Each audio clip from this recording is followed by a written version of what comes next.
currency is going to be way different in the future. I don't think like the whole idea of current and currency, like that's electrical currency. Well, they're killing the dollar. I mean, the dollar's not going to be worth very much very soon. Well, that's why Ian was saying that crypto may be our downfall, our trap. Because I've talked about this before.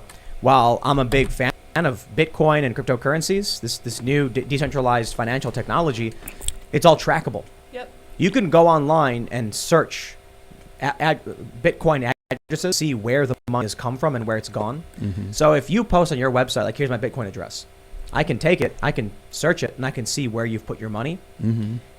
Got a smart enough computer, you can track every single transaction, every single, everywhere. Mm-hmm. I see what Tim Pool is saying.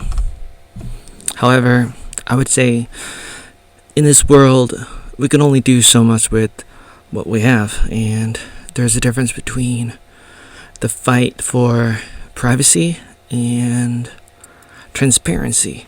And I would argue, what's the difference between what you're doing on the internet with, like, say, having a private conversation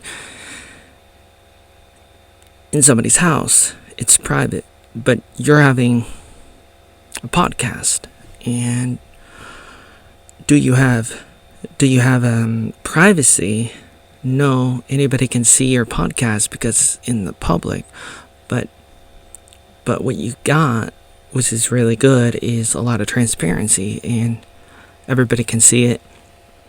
Even though you don't have privacy for a public video like that, like a podcast, like Tim Pool or something else, there's a lot of good that can come out of that. It may not be private, but it's transparent, and it's on the public forum, the public town square. And I would argue that there is something there, something good there that we should fight for. And in the world of cryptocurrency, there's something there that is not private. And even though perhaps some of the currencies out there try to be private or as private as possible, for example Monero, but perhaps it's not private enough, perhaps it's not capable of being private, perhaps it's trackable and traceable and all those kinds of things. But the value is that it's in the public and everybody can see it. Kind of like having a public conversation like a podcast, or voting in the public.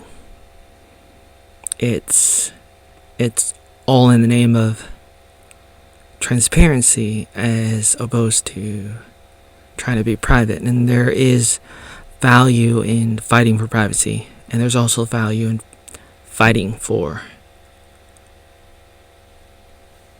privacy and transparency. I almost forgot what I was saying, but there's only so much you can do with what we have, with the internet.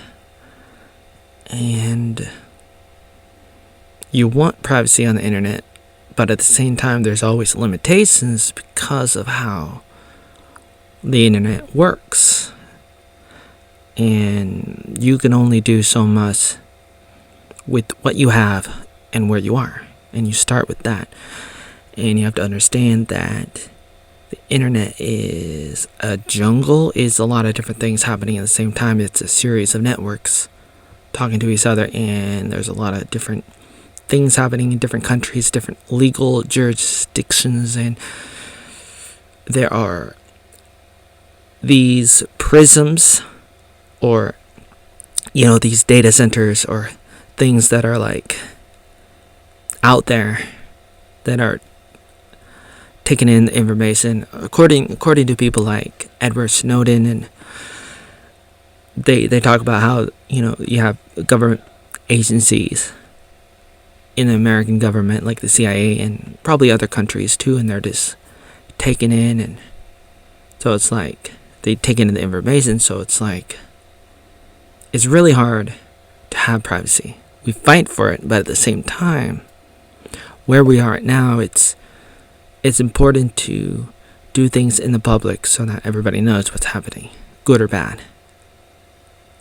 And you start with that, and you show everybody, hey, we're having a fight, or not a fight, but we're having an open debate in the court of public opinion, and there's a lot of power in that.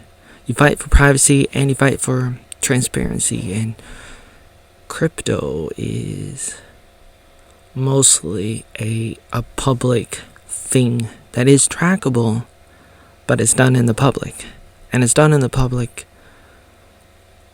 on purpose, and it's not so much an accident because it's necessary to put it in the public domain, so to speak. Maybe not the public domain, but in the public, I mean. And it's there, and people can see it.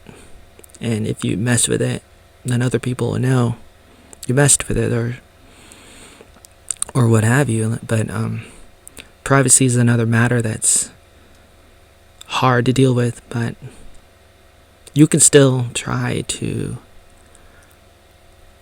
have money that's private, but it has to be within your possession. And the internet is not, because the internet is like water, it's like wind, it's like electricity.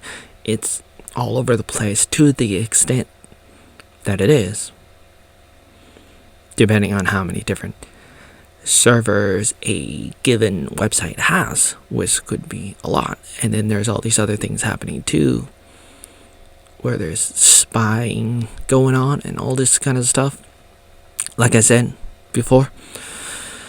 So it's really hard to keep track of what's happening on the internet, and that's why it's really hard to have privacy. You can fight for it and you can do things to try to have some privacy, but it's still very challenging.